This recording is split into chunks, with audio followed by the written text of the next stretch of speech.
Imagine you're a noble courtier in medieval France, and you've just been invited to dine with the king himself. You've spent months preparing for this moment. Your finest silk doublet, your most expensive perfume, your hair perfectly coiffed. But as you approach the royal table, something hits you like a physical blow. The stench. It's not just unpleasant, it's overwhelming, nauseating, almost visible in its intensity. The most powerful man in Europe, the divine representative of God on earth, smells like he hasn't bathed in months. Because he hasn't.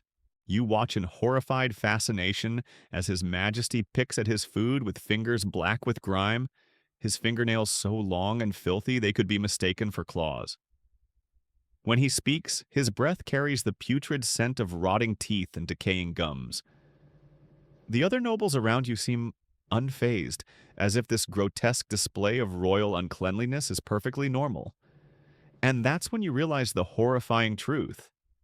It is normal. This is what passes for hygiene among the most privileged people in medieval Europe. You're witnessing the result of some of the most bizarre, backward, and downright dangerous hygiene laws ever conceived by human minds. Laws that turned cleanliness from a virtue into a sin, that made bathing illegal, and that created aristocratic culture so filthy it would make a modern sewage worker retch. These weren't just quirky customs or harmless traditions. They were systematic policies that condemned entire populations to lives of disease, suffering, and early death. Before diving into these forgotten stories of medieval madness, if you enjoy learning about the hidden truths of history, consider hitting that like button and subscribing for more content like this. Please comment below to let me know where you're listening from. I find it incredible that we're exploring these ancient stories together from different parts of the world, connected across time and space by our shared curiosity about the past. What you're about to discover isn't just another tale of medieval ignorance, it's the story of how religious extremism, political paranoia, and sheer human stupidity combined to create hygiene laws so absurd they defied basic human decency. These regulations didn't just affect peasants or commoners. They were enforced most strictly among royalty and nobility, the very people who had the resources to maintain proper cleanliness, but were forbidden from doing so by their own twisted logic. The roots of medieval Europe's war against cleanliness began in the early Christian church's obsession with spiritual purity over physical cleanliness. Church fathers like St. Jerome declared that he who has bathed in Christ need not bathe again, establishing the foundation for centuries of institutionalized filth. But it was the rise of powerful monarchies that transformed these religious suggestions into legally enforceable mandates that would shape European society for nearly 1,000 years. Picture the court of King Louis IX of France in the 13th century, a man so pious he was later canonized as Saint Louis. His palace at Vincennes was considered the pinnacle of medieval sophistication, yet it operated under hygiene laws that would horrify modern sensibilities. The king himself was required by both religious doctrine and royal protocol to bathe no more than twice per year, and even then only for specific ceremonial purposes. Court physicians, operating under the medical theories inherited from ancient texts, believed that frequent bathing opened the pores and allowed evil humors to enter the body, causing disease and moral corruption. But the prohibition against bathing was just the beginning. Royal hygiene laws extended to every aspect of personal cleanliness, creating a comprehensive system of mandated filth that affected everything from dental care to clothing. Teeth cleaning was considered vanity and therefore sinful, leading to royal smiles that resembled graveyards of black and rotting stumps. Hair washing was forbidden except during specific religious festivals, resulting in scalps so infested with lice and parasites that courtiers developed elaborate headdresses designed not for beauty but to contain the constant scratching and bleeding. The enforcement of these laws created a bizarre hierarchy of filthiness within royal courts. The closer you were to the king, the stricter the hygiene restrictions became. Royal family members were subject to the most severe limitations, while lesser nobles had slightly more freedom in their personal cleanliness habits. Court officials monitored compliance with these regulations, and violations could result in fines, imprisonment, or even banishment from court society. Consider the daily routine of Eleanor of Aquitaine, one of the most powerful women in medieval Europe. As Queen of France and later Queen of England, she ruled over vast territories and commanded armies. Yet she was forbidden by law from bathing more than once every 3 months. Her morning routine, documented by court chroniclers, began with servants scraping away the accumulated grime from her skin using metal instruments, since soap was considered a luxury item that weakened moral character. Her hair, unwashed for months at a time, was coated in animal fats and powders to mask the stench and provide some protection against the legions of parasites that called her scalp home. The medical justifications for these hygiene laws were elaborate and completely wrong. Court physicians trained in universities that taught ancient Greek and Roman medical theories believed that the human body contained four essential humors: blood, phlegm, yellow bile, and black bile. Maintaining health required keeping these humors in perfect balance, and bathing was thought to disrupt this delicate equilibrium. Water, particularly warm water, was believed to open the pores and allow evil spirits to enter the body, causing everything from plague to madness to moral corruption. These medical theories were supported by religious doctrine that viewed the body as inherently sinful and physical pleasure as spiritually dangerous. Bathing, with its associated feelings of cleanliness and comfort, was seen as a form of self-indulgence that distracted from proper focus on spiritual matters.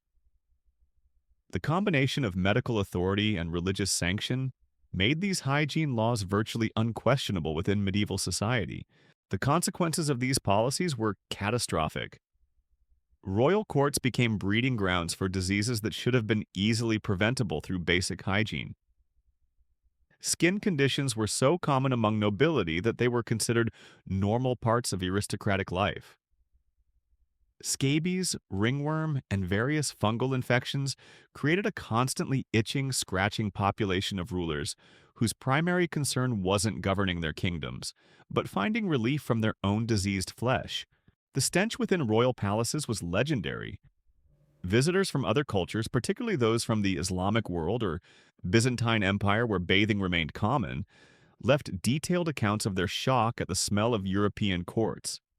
One Islamic diplomat visiting the court of Charlemagne wrote, "The Frankish nobles smell like corpses left in the sun for days.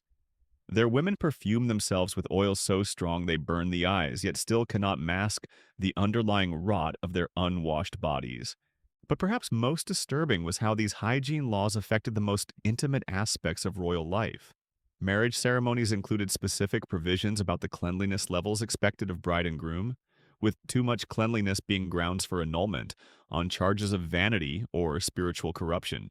Wedding nights were conducted between partners who might not have bathed in months, creating intimate encounters that were as much endurance tests as expressions of love.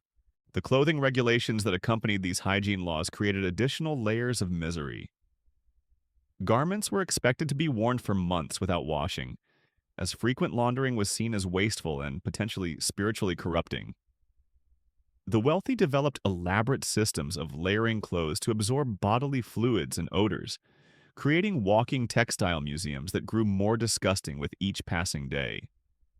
Undergarments, when they existed at all, were changed infrequently and often shared between family members to avoid the sin of excessive clothing ownership. Royal children grew up within this system of institutionalized filth, learning from their earliest years that cleanliness was associated with sin and moral weakness. Their education included detailed instruction in the proper levels of acceptable dirtiness for their social rank, with princes and princesses competing not for who was cleanest, but for who could endure the greatest levels of filth while maintaining their dignity and authority. The economic implications of these hygiene laws were staggering. Entire industries that might have developed around soap making, perfume creation, and clothing care were stunted or prevented entirely. The few craftspeople who did work in these areas operated under strict regulations that limited their products to the bare minimum needed for ceremonial purposes. Innovation in cleaning technologies was actively discouraged, as it might lead to excessive cleanliness among the population. Yet even within this system of mandated filthiness, there were hierarchies and exceptions that revealed the arbitrary nature of these laws.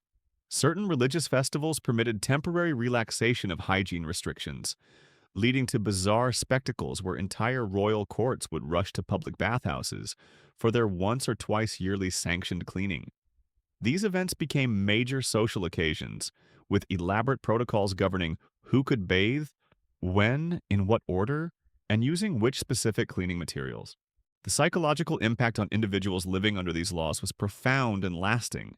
Many nobles developed what we might now recognize as severe anxiety disorders related to their own bodily functions and cleanliness needs. Court records contain numerous accounts of aristocrats suffering nervous breakdowns triggered by their inability to maintain basic personal hygiene while conforming to social expectations. The enforcement mechanisms for these hygiene laws were as elaborate as they were cruel. Court officials known as cleanliness monitors made regular inspections of noble households, checking for evidence of unauthorized bathing or excessive attention to personal grooming. These inspectors had the authority to impose fines, confiscate cleaning materials, and even recommend imprisonment for serious violations of hygiene regulations. But resistance to these laws did exist, though it had to be carefully hidden from authorities. Secret bathing societies developed among some noble families who would gather in remote locations for clandestine washing rituals that violated every principle of medieval hygiene law. These underground networks operated with the secrecy and paranoia of political conspiracies, because discovery could mean social ruin and legal punishment. The international implications of European hygiene laws became apparent when diplomatic missions traveled between kingdoms with different cleanliness standards. Ambassadors had to be specially prepared for visits to courts with stricter hygiene laws, sometimes going months without bathing before their missions to avoid giving offense through excessive cleanliness. Trade relationships were also affected, as merchants from cultures that practiced regular bathing found themselves excluded from certain European markets because their cleanliness was seen as evidence of moral corruption or foreign influence. The economic isolation that resulted from these policies contributed to Europe's relative backwardness compared to other contemporary civilizations. The medical consequences of these laws extended far beyond individual discomfort. Entire royal bloodlines suffered from preventable diseases that could have been avoided through basic hygiene. Infant mortality rates among nobility were catastrophically high, partly due to the filthy conditions in which even royal babies were raised. The genetic lines of Europe's most powerful families were literally being poisoned by their own hygiene laws. Women bore the brunt of these regulations in particularly cruel ways. Menstrual hygiene became a nightmare of improvised solutions and constant discomfort, as proper cleaning materials and methods were forbidden. Childbirth, already dangerous in medieval times, became even more perilous when conducted in deliberately unsanitary conditions that increased the risk of infection and death for both mothers and babies. The religious justification for these horrific conditions reached its peak during the reign of King Philip Augustus of France, who issued the infamous Decree of Sacred Filth in 1180. This royal edict declared that excessive cleanliness was not merely spiritually dangerous, but constituted actual heresy, punishable by excommunication or death. The decree established detailed guidelines for acceptable levels of dirt accumulation on different parts of the body, with measurements taken using special instruments designed to gauge the thickness of grime layers on royal skin. Under these laws, courtiers were required to maintain specific dirt patterns that indicated their rank and religious devotion. Higher nobles were expected to have thicker layers of accumulated filth, while lower-ranking individuals could maintain slightly cleaner appearances as befitted their lesser spiritual status. The king himself was required to achieve what court documents called divine putrefaction, a state of uncleanliness so profound it was believed to bring him closer to God through the mortification of his physical form. Court artists of this period developed entirely new techniques for portrait painting that could capture the nobility's mandated filthiness while still maintaining some semblance of royal dignity.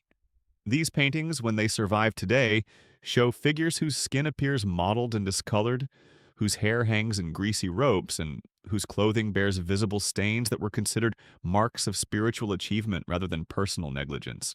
The enforcement of these hygiene laws created an entire bureaucracy of filth inspection. Royal cleanliness commissioners held positions of enormous power within medieval courts, conducting surprise inspections of noble households to ensure compliance with dirt regulations. These officials carried elaborate measuring devices to assess grime thickness, portable scales to weigh accumulated bodily secretions, and detailed charts showing acceptable parasite populations for different social ranks. The inspection process itself was a grotesque ritual that could take hours to complete. Commissioners would examine every inch of a noble's body, documenting dirt patterns, measuring nail length and filth content, counting lice and flea populations, and testing the potency of bodily odors against standardized smell samples. Those who passed inspection received certificates of proper uncleanliness that had to be displayed prominently in their homes. Those who failed faced immediate penalties ranging from public humiliation to property confiscation. But the true horror of these laws became apparent in their application to royal marriages and reproduction. Brides were required to demonstrate their spiritual worthiness through documented periods of intensive filth accumulation before wedding ceremonies. Marriage contracts included specific clauses about minimum dirt requirements and maximum allowable cleanliness levels for both partners. Some noble families spent months preparing their daughters for marriage by systematically preventing any form of washing or grooming that might disqualify them from royal consideration. The wedding ceremonies themselves became endurance tests where guests competed to see who could tolerate the overwhelming stench of the unwashed bride and groom. Court musicians developed special breathing techniques to perform without fainting from the odors, while wedding feast preparations had to account for the fact that many guests would be too nauseous from the smell to eat properly. Royal physicians during this period created elaborate medical theories to justify the catastrophic health effects of these hygiene laws. When nobles died from preventable diseases clearly linked to poor sanitation, court doctors blamed spiritual failings rather than physical uncleanliness. They developed complex diagnostic procedures that interpreted skin diseases, dental decay, and parasite infestations as signs of moral progress rather than health problems. The pharmaceutical industry of medieval Europe adapted to these conditions by focusing entirely on masking odors and treating symptoms rather than addressing root causes. Perfume makers created increasingly powerful scents, designed not to enhance natural cleanliness, but to cover the stench of deliberately maintained filth. These perfumes were so strong they often caused headaches, nausea, and respiratory problems in addition to their intended masking effects. Clothing designers developed specialized garments that could contain and channel bodily fluids, while preventing them from causing too much visible damage to outer clothing. These undergarments, made from materials designed to absorb and retain moisture and odors, became breeding grounds for bacteria and parasites that created their own additional health problems.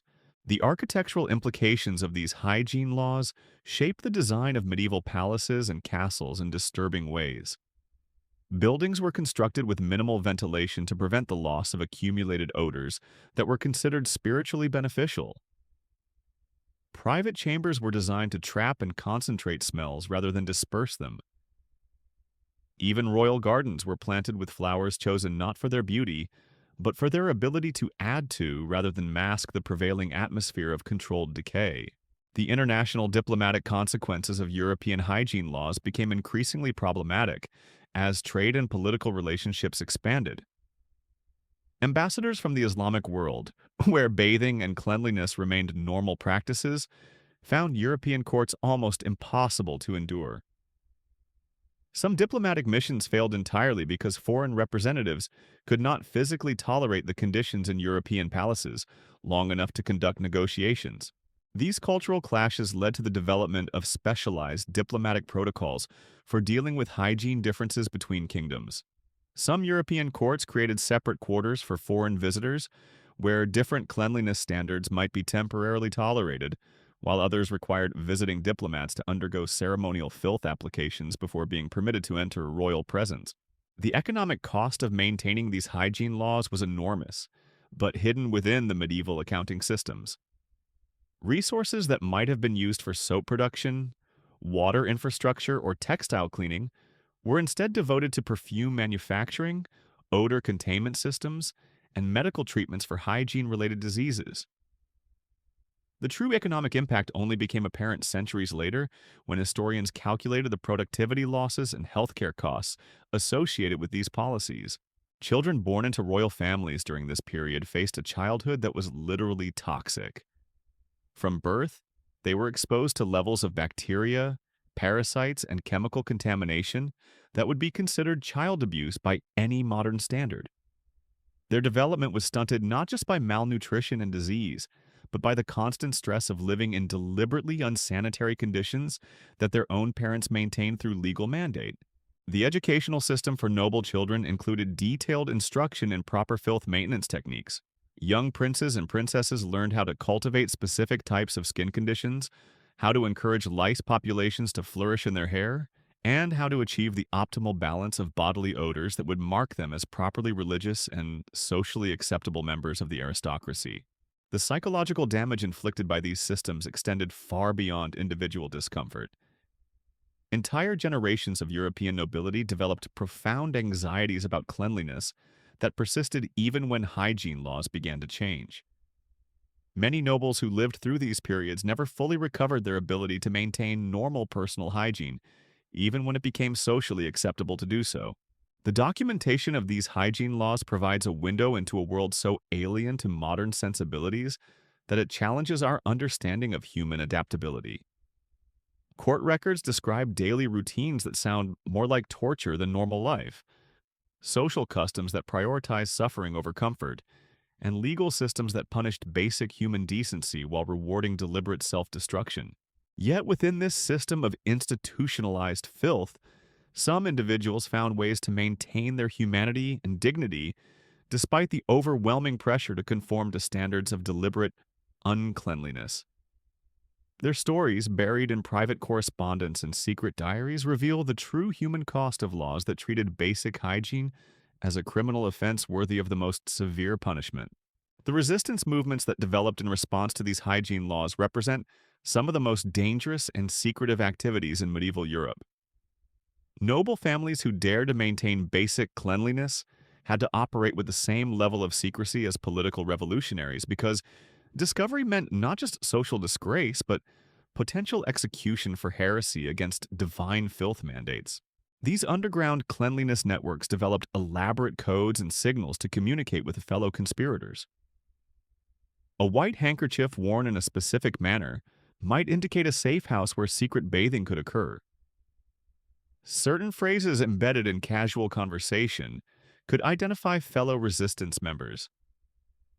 Even the arrangement of flowers in a garden might convey information about upcoming clandestine washing gatherings. The safe houses themselves were marvels of engineering designed to avoid detection.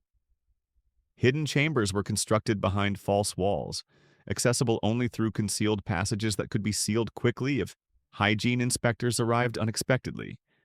These rooms contained carefully maintained supplies of soap, clean water, and washing implements that had to be smuggled in piece by piece over months or years. The soap used in these operations was often more valuable than gold, not because of its material cost, but because of the extreme risk involved in obtaining it. Soap makers who supplied the resistance operated under constant threat of imprisonment or death. Their workshops were disguised as other businesses, and their products were transported using the same methods employed by smugglers of contraband weapons or forbidden books. Water for secret bathing presented its own challenges. Large quantities of clean water brought to noble households would immediately arouse suspicion from cleanliness monitors. Resistance members had to develop ingenious methods for accumulating water slowly over time, hiding it in containers designed to look like wine barrels or grain storage vessels. The actual bathing rituals conducted by these resistance groups took on an almost religious significance. Participants described the experience of washing away months of accumulated filth as a spiritual rebirth that was worth any risk. These ceremonies were conducted in complete silence to avoid detection, with lookouts posted to warn of approaching authorities. But perhaps the most dangerous aspect of the resistance was the psychological transformation it created. Once nobles experienced the relief and health benefits of basic cleanliness, returning to the mandated filth became almost unbearable. This created a terrible dilemma. Continue the dangerous illegal activity, or return to a life of deliberately maintained disease and discomfort? Many resistance members developed elaborate techniques for maintaining the appearance of proper filthiness, while secretly staying as clean as possible. They would apply artificial dirt and controlled amounts of specific odors to fool hygiene inspectors while keeping their actual skin and hair as healthy as circumstances allowed. These deception techniques required constant vigilance and extraordinary attention to detail. The discovery of resistance networks led to some of the most brutal punishments in medieval legal history. Entire noble families were stripped of their titles and properties. Some were subjected to public humiliation rituals where they were forced to wallow in actual sewage while crowds mocked their attempts at cleanliness. Others faced execution by methods specifically designed to reflect their crimes against divine filth. The Church's response to cleanliness resistance was particularly vicious. Special inquisitions were established to root out what religious authorities called the heresy of cleanliness. These tribunals had unlimited power to investigate, torture, and execute anyone suspected of maintaining unauthorized hygiene practices. The testimony extracted under torture led to accusations that spread like wildfire through noble society, creating an atmosphere of paranoia and mutual suspicion. Families were torn apart by these investigations. Children were encouraged to inform on parents who might be secretly bathing. Spouses were rewarded for reporting their partner's hygiene violations. The social fabric of medieval nobility was shredded by laws that turned basic human decency into grounds for betrayal and execution. The international implications of Europe's hygiene laws created diplomatic crises that lasted for generations. When Princess Isabella of France was married to Edward II of England, the negotiation process included detailed discussions about acceptable filth levels for the royal couple. Isabella's French upbringing had exposed her to slightly more relaxed hygiene standards than those enforced in England, creating a potential international incident. The wedding preparations required months of intensive filth accumulation for Isabella to meet English cleanliness standards. French court physicians had to consult with their English counterparts to ensure the princess achieved the proper level of royal uncleanliness without risking her health so severely that she might die before producing an heir. Trade relationships suffered as merchants from different kingdoms had to navigate varying hygiene laws. A trader who was acceptably filthy by French standards might be considered dangerously clean by German regulations, while Spanish requirements could make products from cleaner kingdoms unmarketable due to their association with spiritual corruption. The military implications of these laws were catastrophic, but rarely acknowledged by medieval commanders. Armies composed of deliberately unwashed soldiers suffered disease rates that often exceeded battlefield casualties. Entire military campaigns failed not because of enemy action, but because troops became too sick to fight, due to the hygiene conditions mandated by military regulations. Castle sieges took on new dimensions, when both attackers and defenders were weakened by diseases that could have been prevented through basic sanitation. The famous Siege of Calais in 1347 lasted over a year, partly because both English and French forces were decimated by hygiene-related illnesses that made effective military action nearly impossible. The development of armor and military equipment had to account for the fact that soldiers would never wash. Metal components were designed to contain and channel bodily fluids rather than provide optimal protection. Padding and cloth elements were expected to become saturated with various secretions, and were often replaced not because of combat damage, but because they had literally rotted away from prolonged exposure to unwashed bodies. Naval expeditions faced even greater challenges. Ships at sea for months with crews who never bathed became floating disease laboratories where new forms of illness evolved and spread. The mortality rates on medieval naval voyages often exceeded 50%, with most deaths attributed to diseases that were directly linked to the mandated filth conditions maintained aboard ship. The technological development of medieval Europe was severely hampered by hygiene laws that made certain types of innovation impossible. Industries that might have emerged around water purification, soap manufacturing, or textile cleaning never developed because the market for such products was legally prohibited. Medical advancement stagnated as physicians were required to treat hygiene-related diseases without addressing their obvious causes. Doctors developed increasingly elaborate theories to explain epidemics and health problems, while being forbidden to recommend the simple cleanliness measures that would have prevented most illnesses. The printing industry, when it finally emerged, had to accommodate the fact that books would be handled by readers whose hands were deliberately kept filthy. Special inks and papers were developed to resist the corrosive effects of the acids and oils that accumulated on unwashed human skin. Libraries became repositories not just of knowledge, but of every disease that could be transmitted through contaminated surfaces. Educational institutions faced unique challenges in maintaining hygiene laws while attempting to create environments where learning could occur. Universities developed elaborate seating arrangements designed to minimize the health impact of having large numbers of unwashed students in enclosed spaces. Special ventilation systems were created not to provide fresh air but to circulate the accumulated odors and patterns that would cause the least disruption to academic activities. The social hierarchy of medieval Europe was literally written on people's bodies through the varying levels of mandated filth required for different social ranks. A peasant who was too clean might be suspected of harboring aristocratic pretensions, while a noble who was insufficiently dirty could be accused of spiritual pride or foreign influence. Marriage negotiations within this system required detailed documentation of each party's hygiene status. Potential brides and grooms were evaluated not just for their wealth and political connections, but for their ability to maintain appropriate levels of filth throughout their lives. Marriage contracts included specific clauses about hygiene obligations and penalties for violations of cleanliness standards. The legal system itself became contaminated by hygiene laws that made normal judicial procedures almost impossible to conduct. Court sessions had to be abbreviated because judges, lawyers, and witnesses could not tolerate extended exposure to the concentrated odors of crowded courtrooms. Legal documents had to be written on materials that could survive handling by deliberately unwashed hands. Property law became complicated by hygiene requirements that affected the value and usability of real estate.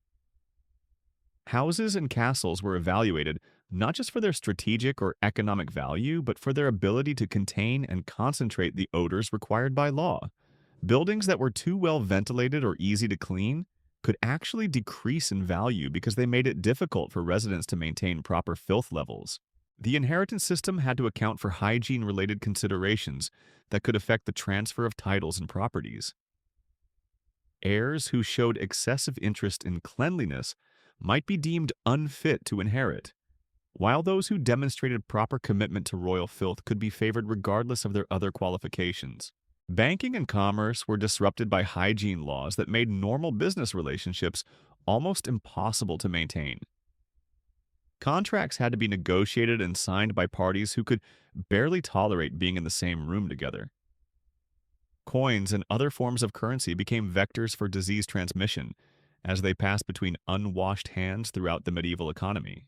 The artistic and cultural development of medieval Europe reflected the dominance of hygiene laws in ways that are still visible in surviving works. Portraits from this period show figures whose clothing, hair, and skin display the effects of mandated uncleanliness.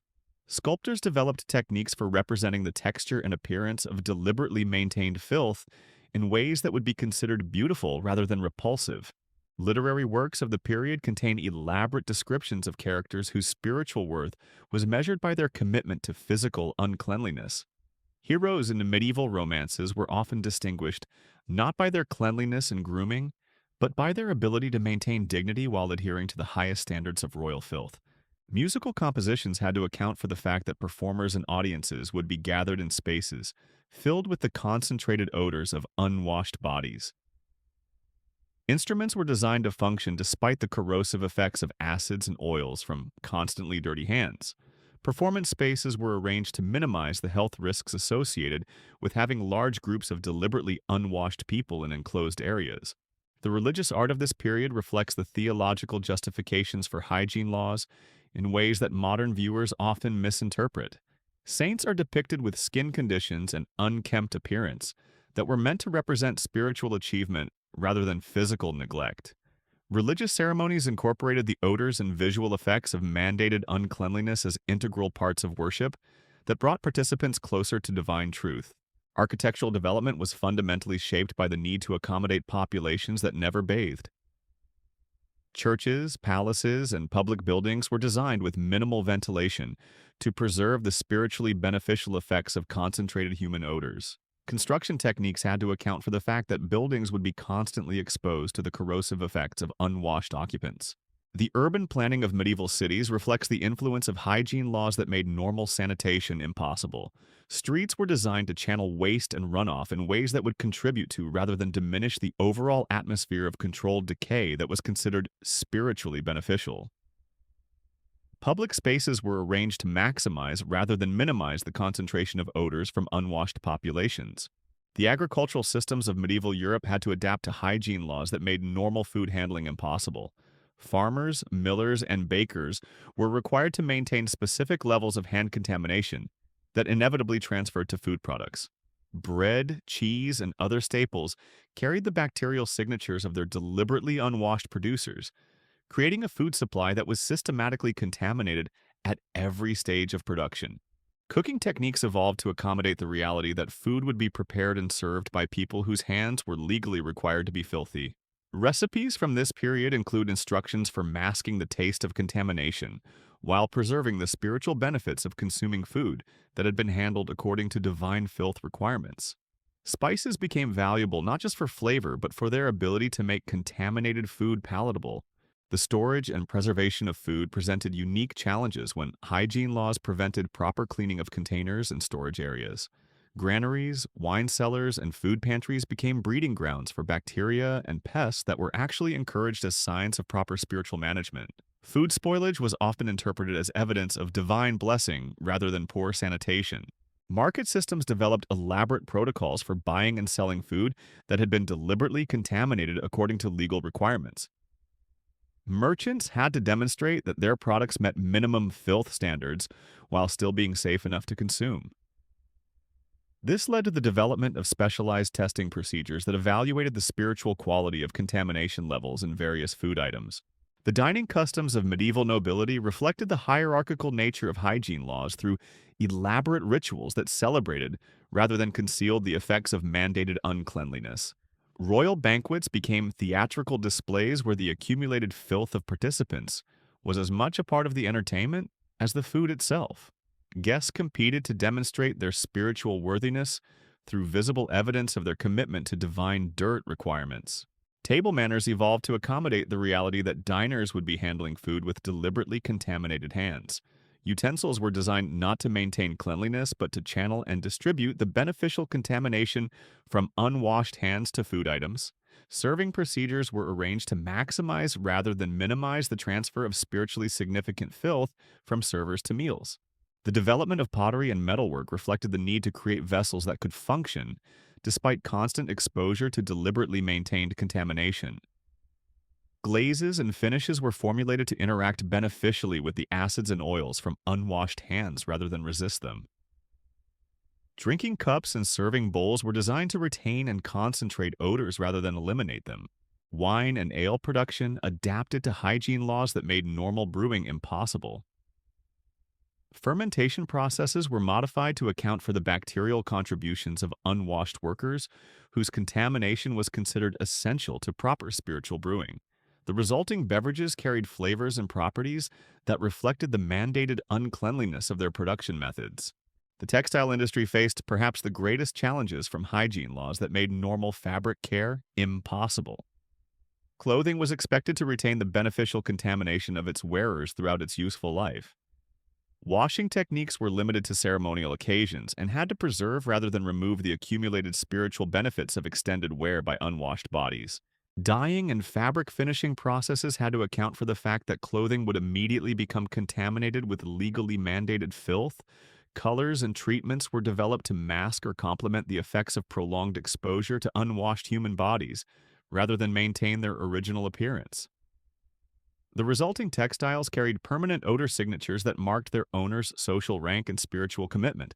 Tailoring techniques evolved to create garments that could accommodate and contain the effects of mandated uncleanliness, while still maintaining some semblance of royal dignity.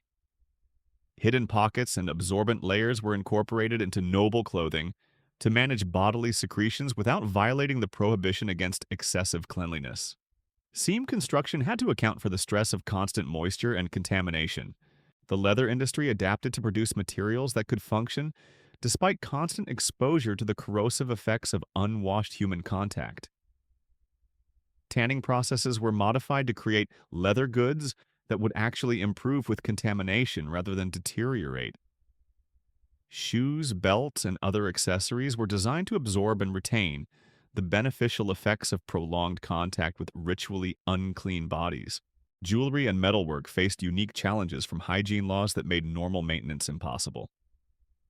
Precious metals and gems were expected to develop patinas and surface treatments that reflected their owner's spiritual commitment to divine filth.